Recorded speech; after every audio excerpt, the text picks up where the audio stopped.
Tiga orang dengan wajah tertutup ini merupakan tersangka pembunuhan di tempat hiburan malam yang terletak di Loahui Harapan Baru, Samarinda Seberang. Pelaku akhirnya berhasil tertangkap setelah sempat bersembunyi selama 10 hari. Bersama pelaku, ikut diamankan sejumlah barang bukti berupa senjata tajam yang digunakan untuk menghabisi korban. Kasat Reskrim Polresta Samarinda menyebut, penangkapan terhadap 3 tersangka berinisial MU, RN, dan AS ini dilakukan di 2 lokasi terpisah dan jauh dari Samarinda, tepatnya di Kalimantan Tengah dan Kalimantan Selatan. Untuk bisa memburu dan menangkap para pelaku ini, Satreskrim bersama Polda Kaltim harus bekerja sama dengan kepolisian setempat. Dari pemeriksaan yang sudah dilakukan diketahui jika ketiga pelaku ini warga Palaran dan Loa Bakung, Samarinda. Dan aksi pembunuhan tersebut dilatari cekcok sesama pengunjung tempat hiburan malam.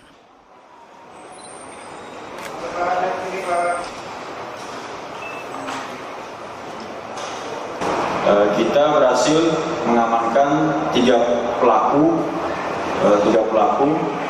selaku yang terlibat dalam perkara ini, di mana awal mulanya tanggal 20 Maret kita mengamankan 2 orang pelaku inisial M dan AS itu di daerah Kalimantan Selatan, tepatnya di daerah Kandangan atau Hulu Sungai, Kalimantan Selatan.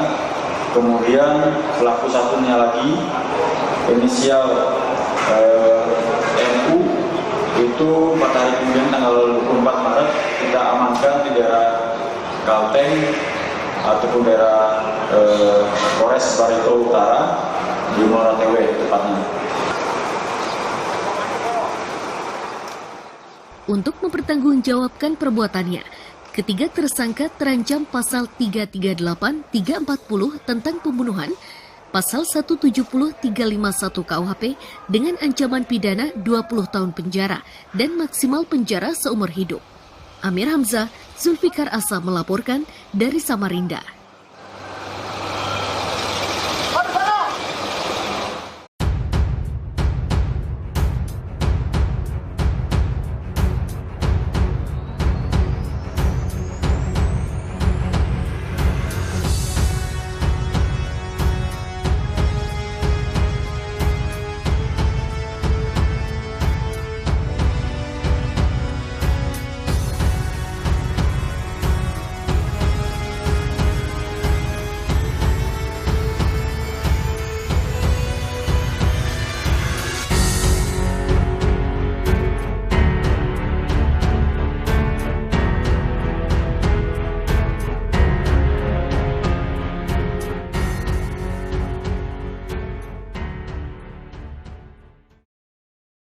Jalan Sukadamai di tempat hiburan malam di Loahui, Samarinda Seberang.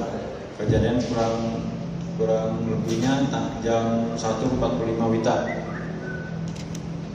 Dalam kasus ini kita atas perintah Bapak Kapolres langsung bentuk tim khusus gabungan Polres dan Polsek dan di backup langsung oleh Jatras Polda Kaltim dalam penanganan kasus ini.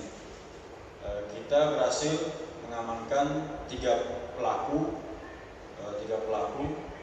selaku atau yang terlibat dalam perkara ini, di mana awal mulanya tanggal 20 Maret kita mengamankan 2 orang pelaku inisial M dan AS itu di daerah Kalimantan Selatan, tepatnya di daerah Kandangan atau Hulu Sungai, Kalimantan Selatan.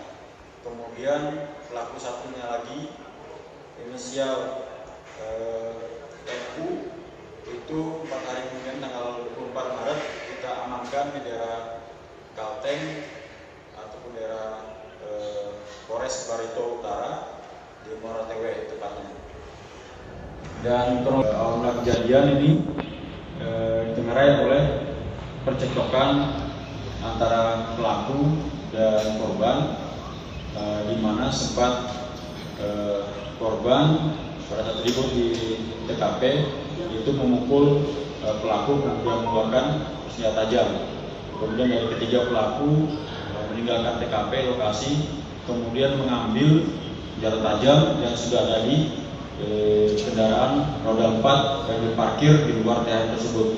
Kemudian ketika korban keluar dari lokasi atau TKP dihadang oleh ketiga pelaku tersebut, sehingga mengakibatkan kedua korban mengalami luka dengan benda tajam dan salah satunya meninggal dunia. Mungkin itu yang dapat kami sampaikan. Mungkin kalau ada pertanyaan silakan. Apa motif sebenarnya, Pak? Jadi motifnya adalah bahwasannya sebelumnya tadi kami sampaikan bahwasannya sebelumnya terjadi percekcokan di lokasi. Kemudian korban sempat melakukan pemukulan terhadap salah satu pelaku dan sempat mengeluarkan sajam. Kemudian dari pelaku karena tidak terima dan keluar dari lokasi ataupun TKP mengambil sajam ataupun yang barang bukti sekarang kita amankan ini, kembali ke TKP dengan menunggu ataupun menyambung kedua korban keluar dari TKP. MU dan AS ini langsung meninggalkan lokasi dan melarikan diri. Kemudian kita dengan perintahnya Pak Kapolres bentuk tim khusus dan di backup oleh Jathandas Polda Kaltim, kita berhasil mengamankan mereka 10 hari ke depannya setelah kejadian.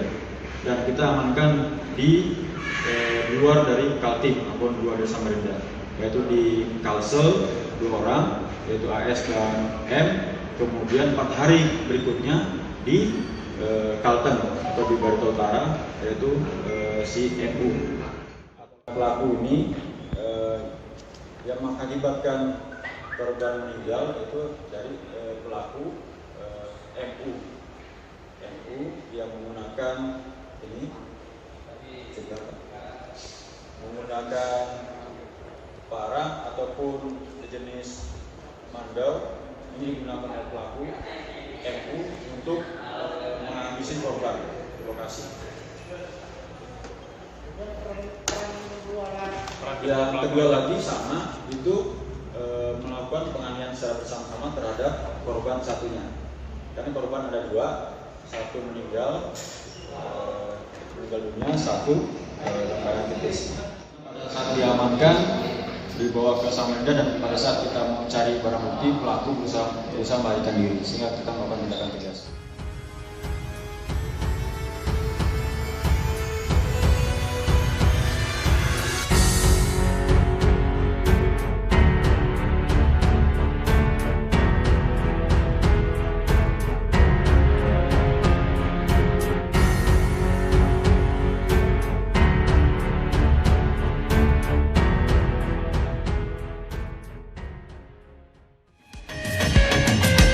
Terima kasih sudah nonton, jangan lupa like, subscribe, dan nyalakan lonceng notifikasinya ya.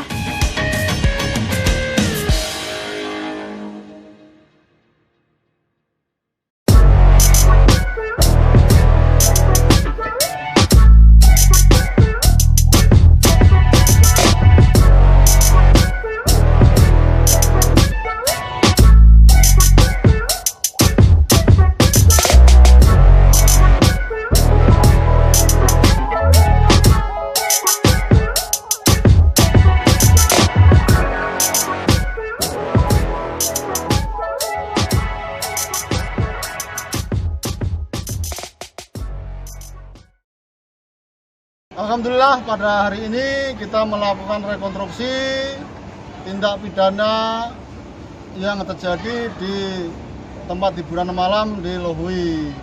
Rekonstruksi ini dengan tujuan untuk mengulang, memastikan kebenaran atau adegan ulang untuk menyamakan dengan apa yang tertuang di dalam berita acara. Adapun kegiatan rekonstruksi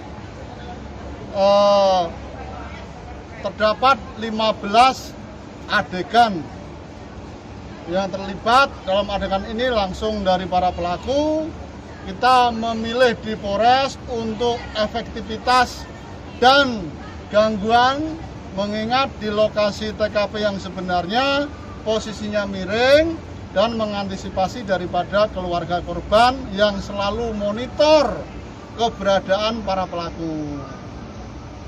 Dari 15 adegan yang ditampilkan, dan ada temuan apa dari Temuan yang kita temukan adalah untuk mengulang kesamaan antara apa yang terjadi dan dituangkan dalam berita, sehingga kita mengulang apa yang dilakukan, peran apa yang dilakukan oleh para pihak. Ada berapa saksi Pak yang dibawa ke sini? Saksi yang kita bawa ada 2 orang yang mengetahui langsung, melihat langsung, dan kebetulan yang bersangkutan dekat sekali di TKP kejadian. Untuk diketahui rekan-rekan semua, jadi penangkapan pelaku untuk 2 orang pelaku membutuhkan waktu 10 hari, ditangkap di daerah Kalsel, yaitu di Kandangan. Sedangkan si pelaku eksekutor yang mengakibatkan matinya korban atas nama Markus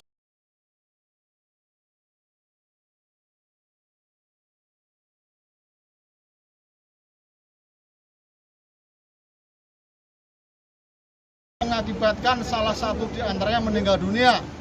Jadi sama-sama melakukan. Namun yang ekstrim melakukan penimpasan adalah saudara Dato alias Markus alias Iksan.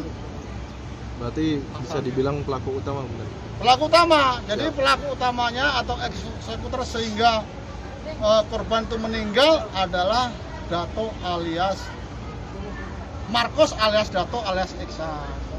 Penerapan pasalnya berbeda Pak? Penerapan kita terapkan 338, 340 ya bersama-sama. Tetap sama semua, benar?